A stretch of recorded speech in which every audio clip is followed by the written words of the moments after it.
Bitcoin values hit a lifetime high. Bitcoins are more expensive than gold. The Winklevoss twins have made a bid for an ETF based on Bitcoins.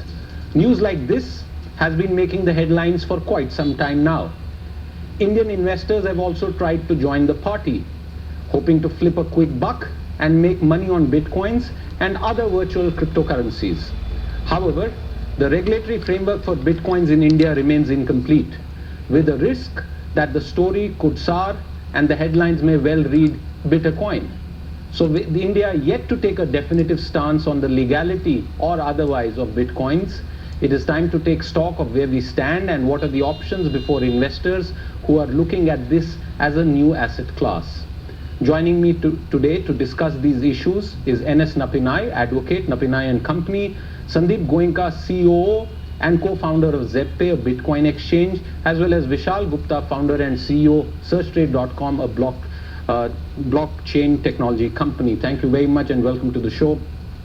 Lots of things to discuss, but Ms. Napinai, I'm going to come to you first and ask a very basic question, which many people perhaps already know, but let's treat this as a show for people who do not understand this.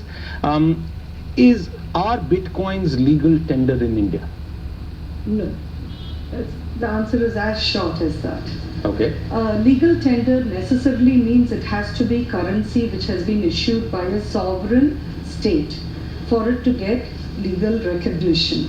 Here Bitcoin has been issued by an unknown private entity. Therefore, at that very threshold stage itself, it has stopped being legal tender. Okay, and since it is not legal tender, I'm going to come to both of you, as participants in the actual, let's say, trading or facilitators around that. Let me come to you first and ask you about the same point. Many countries across the globe do not recognize Bitcoin as currency. Yet we see that there is significant interest in this. Are we operating in a regulatory gray zone as far as the framework in India is concerned? So you asked that is Bitcoin legal tender, and yes, the answer is no. But if you ask is Bitcoin legal, then it is legal under all existing laws. It's not legal tender, but it is legal, which means that it can be classified as a commodity or a potential asset. So that's the difference. So again, when you said that Bitcoin is not considered currency in many other countries, again, maybe you're right, but Bitcoin is legal in most countries, including the US, Europe, Japan, Australia, most Western countries, Singapore. Bitcoin is legal. In different countries, it's classified differently because it's very difficult to classify Bitcoin in one pigeonhole, just like the way you cannot classify the internet as a TV broadcasting company or a newspaper. Right. Similarly, Bitcoin, it's very difficult to classify just as a currency or commodity or a payment network or a currency. It's many things at the same time. It's a bit of a gray zone. Vishal, one would imagine that recognition is imperative to use Bitcoin as legal tender.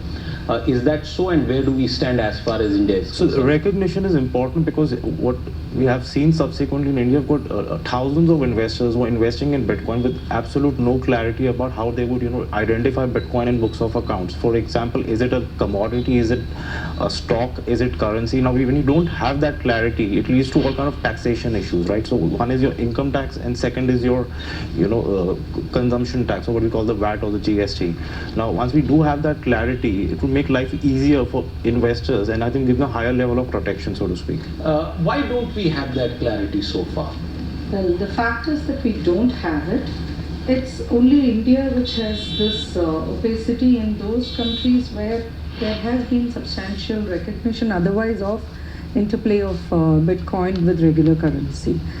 To go a little bit into the history before I come to the current situation, as he rightly pointed out, US has accepted it as currency, though not as legal tender. They have distinguished it as a financial service.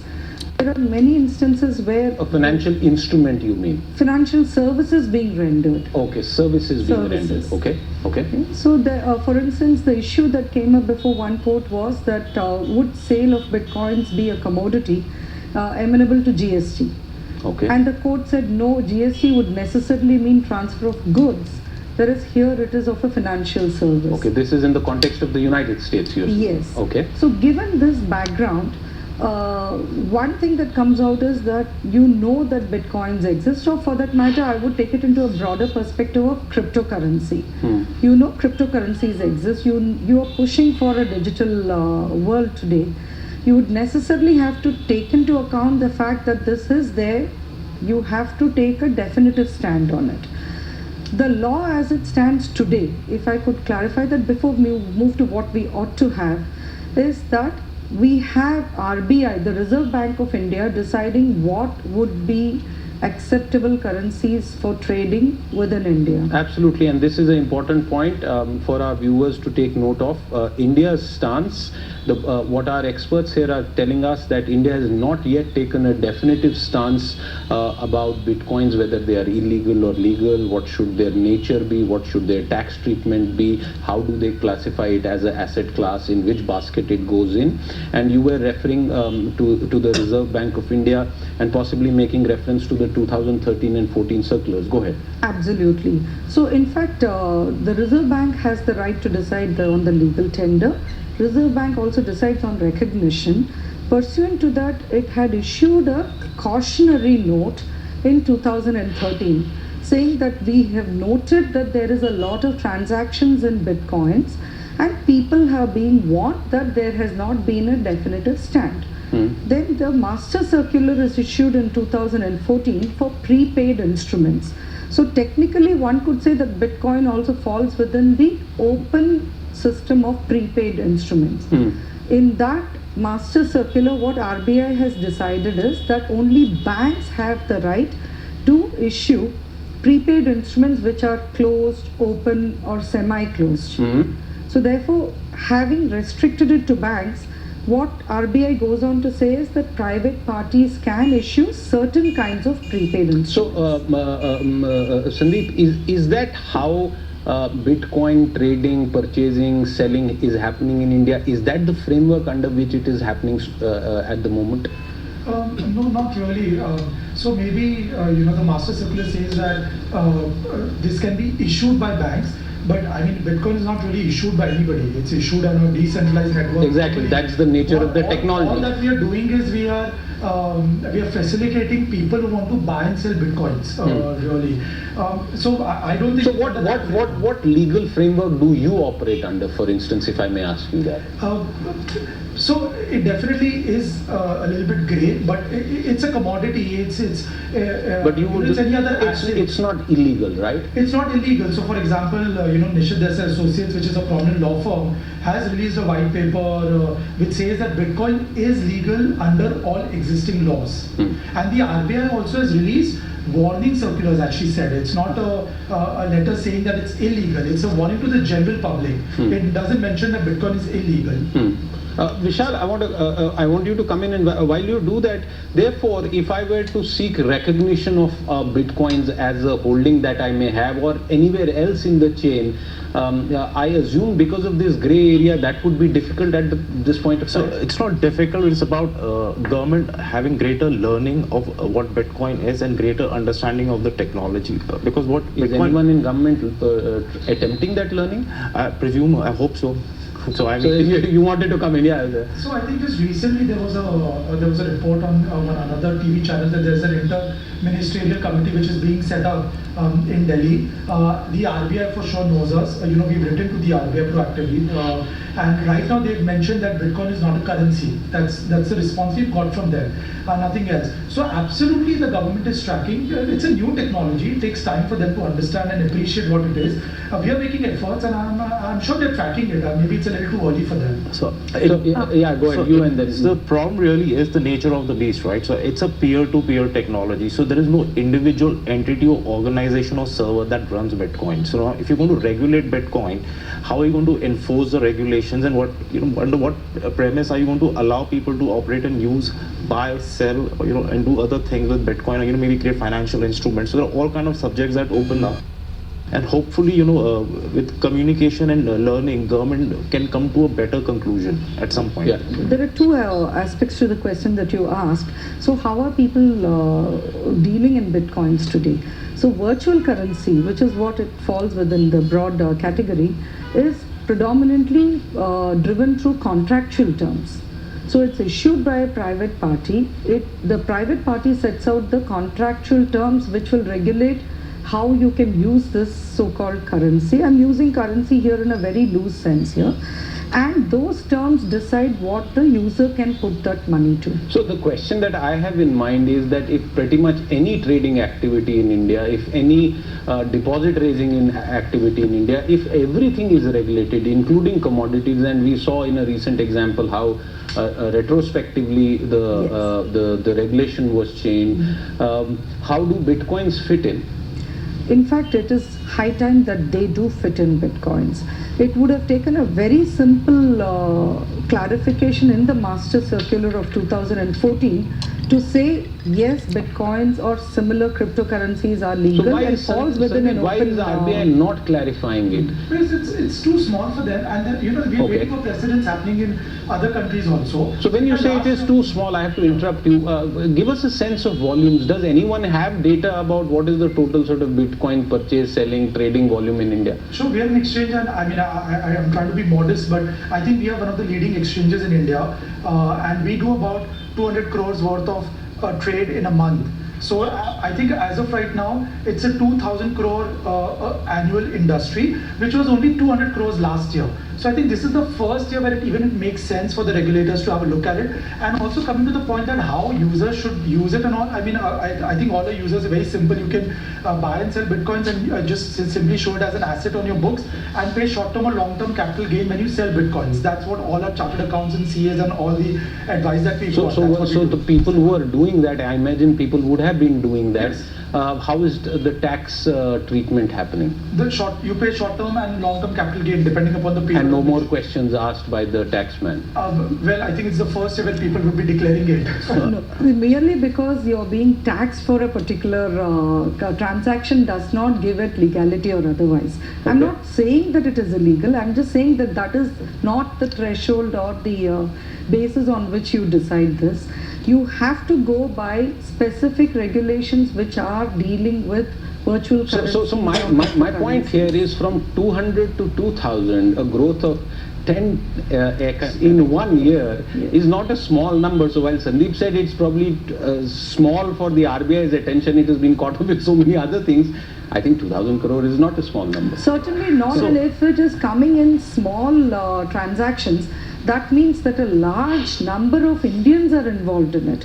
So it is high time Yeah, that yeah, they you want to- regulate it. The then. problem really is that's really why we asked the question about the legality of Bitcoin, because now, like I mentioned earlier, you got so many people who've got some level of Bitcoin holding, and they have absolutely no idea, where they stand in terms of their investment. And so the term legality or illegality is, that's where it originates out of. That's fascinating. People who are putting in money, and we'll come to the prices later on, have no idea of what they're doing.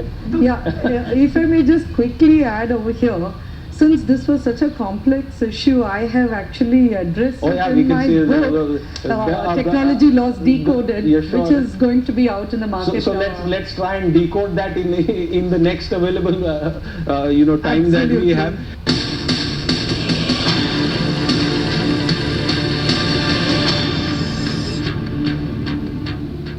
The next subject that we want to bring up for discussion is that we have heard the numbers from people who know this very well. 2,000 crore, if that were to be indexed over our population, it is absolutely nothing.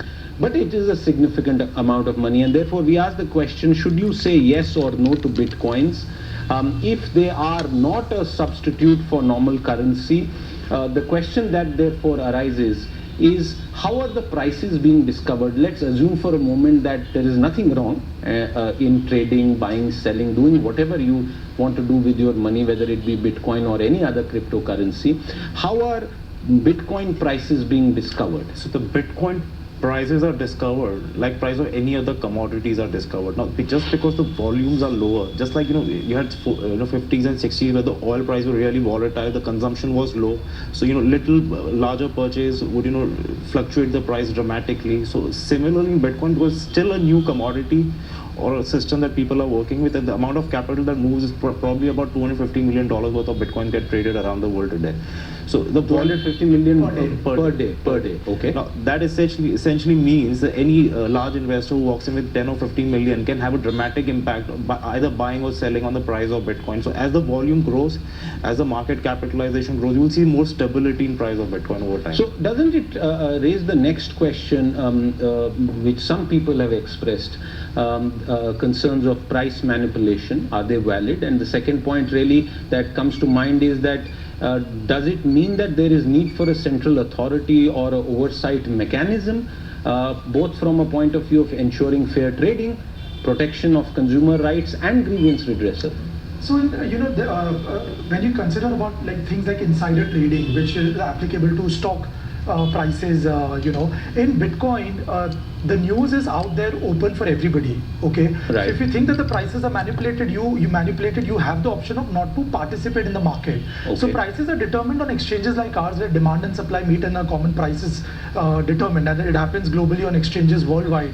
I don't think that there is any need, because there is no hidden information in the Bitcoin world which somebody would have or somebody So would what not. you seem to be suggesting is that if someone is buying a particular commodity or a good on an e-commerce website and there is a price listed, it is for him or her to buy or not buy. Absolutely. Yeah, Absolutely. you wanted to? Yeah, I wanted to come in on a slightly different angle. The difficulty with regulating something like Bitcoin is of jurisdiction or territoriality. So it's not bound by one territory. So who's going to regulate it then? And who are you going to regulate? Because even the person who has But created isn't this, that quite simple to answer? Sorry, isn't it simple to answer? Because there are asset classes in which Indians sitting in India, domiciled in India for tax and other purposes, are participating, buying and selling contracts Yes. and futures in overseas domain. so therefore that is the transaction which you're regulating and not the product itself. So Just like gold. there are two challenges here, right? So one is, can we frame regulations? So one is creating a regulation, and second is enforcing the regulation. So I think creating the regulation is the easy part. Enforcing of those regulations, because we are moving away from the physical world and moving into digital but you world. make the point that we first need to create that regulation, right? You're not saying Absolutely. it has to be unregulated. So you cannot ever regulate Bitcoin itself. What you want to True. regulate is businesses who work with Bitcoin. Yes, it's Just the like you cannot transaction regulate that you gold. would have to necessarily regulate. Absolutely. Just like you cannot regulate gold, but you would regulate gold businesses, right? And what about redressal? One other aspect which you raised is about the central Oversight. agency. So the beauty about Bitcoin, and that is something which everybody has consensus over, is the technology which drives it called blockchain technology. Yes. So it's so trustworthy that banks today want to adopt it. Okay, so there is no question of a false trade or a mistaken So, punch in which causes you, which then needs to be settled. So there are two layers here. So one, you have the default blockchain layer, which of course is completely trust-based, and there is nothing that can go wrong, because there are about 340,000 machines actively connected to the network, and as long as 51% of those machines don't agree on something, nothing gets done. Okay. And the second part is businesses that create a second layer which allow users to come and buy or sell Bitcoin, and how they go about managing their business, and that's essentially where the regulations are primarily required. So, Yeah, go ahead. No, so according to me, all existing laws take care of, if any businesses, Bitcoin businesses, like for example ours, falter, existing regulation is enough to keep us in check. If we do not deliver Bitcoins, for example. if we But do wouldn't a proper regulatory framework and a stamp of approval Yeah. from the, let's say, the Reserve Bank of India, backed by the fiscal policy administrators, mean that instead of 10x, you could see a 100x jump in volume? Absolutely. I mean, we are waiting for that. We are advocating for that. And there are already... How are you advocating? Are you guys meeting the government, the RBI? What are you guys doing So there? in all fintech events, we are there, and we are, proactively saying that this is a volume, so that we attract attention. We are of course writing to all the agencies. RBI knows us. They know we exist, and we are trying to meet all regulators and authorities possible at the right right time. I think they were really busy over the last few months, and we were really small. But I think the time is kind of now. Well, that is true. They were demonetizing our currency. On that point, let's take a look at another interesting aspect, and this is Bitcoin volumes by markets and by currency across the world. Sandeep here spoke about his agency, and also the fact that volumes in India are around at 2,000 crore. But let's take a look at some of these. The Japanese, and perhaps it is just a factor of the volume of money that they have surplus and the negative interest rate scenario. The Japanese exchange has the highest percentage by volume of total Bitcoin, around 27% if you were to take the most recently available data by volume. And then if you look at the US dollar, if you look at the US, it's around 22% if you aggregate it across multiple exchanges in the United States. By currency, again, it's the yen which dominates, followed by the US dollar, and then the euro and the yuan also, which is perhaps an expression of the availability of surpluses and the chase for high returns, if I may say, that people have. That brings me to another point, and this is price volatility. Interesting bit of data that is publicly available, which says that around 2011, each Bitcoin was available at $5. In a couple of years after that, it went to almost $1,000. By early 2015, it fell to $200. 4th of January 2017, it went up to $1,140. A week later, it was down again by 30%. Now, I'm going to come to you on this. This doesn't tell me, this kind of volatility doesn't tell me that this is a safe asset class. If I was in the business of giving any tips and recommendations, which I am not completely, I would say stay away. So one is that out of all the data that you mentioned, I'm just proud to say that Zepia is now among the top 30 exchanges in the world, and we are targeting to be among the top 10. Really get India on the radar, the Bitcoin radar out there. The second thing is, I'm not also advocating you should not invest in anything which you don't understand, but Bitcoin has been the best performing asset every year except 1 year, that is 2014, since its invention. So I think it's for the users to take a call.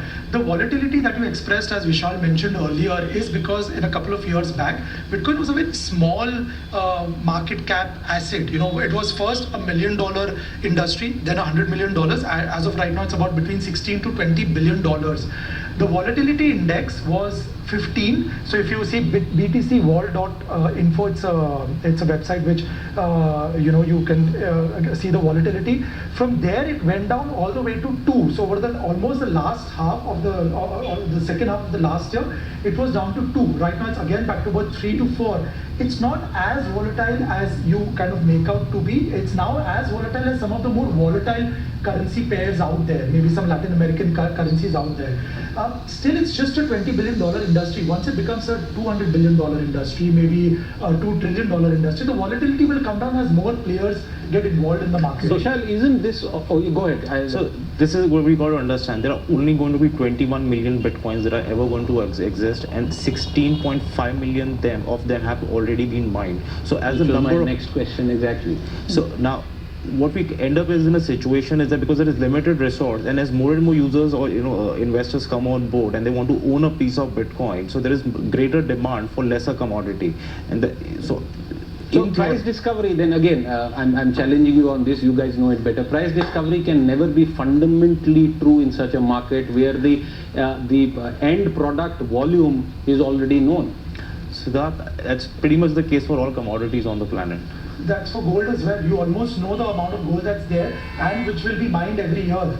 The absolute data available amount of gold that can be mined and is mined and will be mined. And oil actually. So if the upper limit is being reached, prices will only rise. Therefore, that's the whole point. So that's a fundamental. But then that is why you have regulations.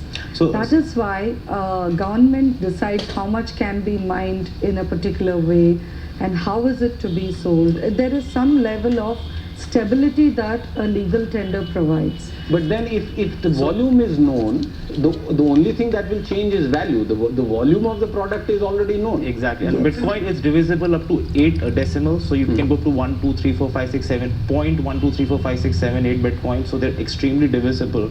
So as more and more people want to own Bitcoin and you know the desirability of owning maybe some Bitcoin increases amongst users, the prices, in my opinion, theoretically speaking, are likely to keep rising. Absolutely. So But even on then- Zeppi, you can own a fraction of a Bitcoin. You know, I mean, with any exchange. Well, at these prices, most certainly only fractions. Yes, but there is another bit of concern on the aspect of Bitcoins being completely frozen in terms of volume. I'm a little skeptical about it because the way Bitcoins have evolved have been by some Bitcoins being released periodically for free No. or for certain. No, that's not the case. So we have So- something called, we call as a block discovery. Yes. So put a very simple and a 1-minute analogy. So if there was a cricket match and you had one scorekeeper, and if the scorekeeper were to make a mistake, the result of the match could, you know, just completely go kaput. So how do you solve that problem? You put, instead of 11 scorekeepers. Now there is a problem. Why would 11 scorekeepers participate? So you have to create an incentive. So what Bitcoin has done is it created a system where 11 scorekeepers come together, and at the end of each over, whoever discovers the master score sheet is the one who's going to be rewarded some Bitcoins, and that's how Bitcoins come into existence. Right. And this is the process that is called as mining actually. Absolutely. And therefore, it cannot be claimed that it is frozen really. Right. So you have here a situation where you have something called which they want to call a currency, which can keep coming into being as and But when the this will person go who on has the only- right to create it can bring it out into the open. So it's an unknown person Yeah, out there. quickly. So this will go on until the number 21 million is going to be reached. Now, how do we assure that number 21 is going to remain 21? Because earlier I said 340,000 machines running the same software. Just like you have an application mobile phone, it can't be updated until you decided to. So think of that code or software as a rule book that everybody's accepted. And As long as if I can create my own version of blockchain for Bitcoin and I can take the number from 21 to 25 million, but I will have to get 51% of miners or witnesses to agree to that change for that number to go from 21 to 25. Fascinating stuff. Sandeep, the last word to you completely. No, these are all technical things which I think I kind of believe that as a user, I think you need to be absolutely rest assured that there will be a limited number. Right. And we had a monetary system which was based on gold for 5,000 years, which worked fantastically. And Bitcoin in some way is more similar to that monetary system. That's all. So that's the world of cryptocurrencies for you. If you're someone who's been looking at Bitcoins, here was a short ready reckoner as to where it stands and what you can do. And if you're looking for buying Bitcoins or at least the fractions of it, do take a chance, but keep all the risks in mind as you chase higher rewards. With that, it's a wrap on this show. Thank you for watching.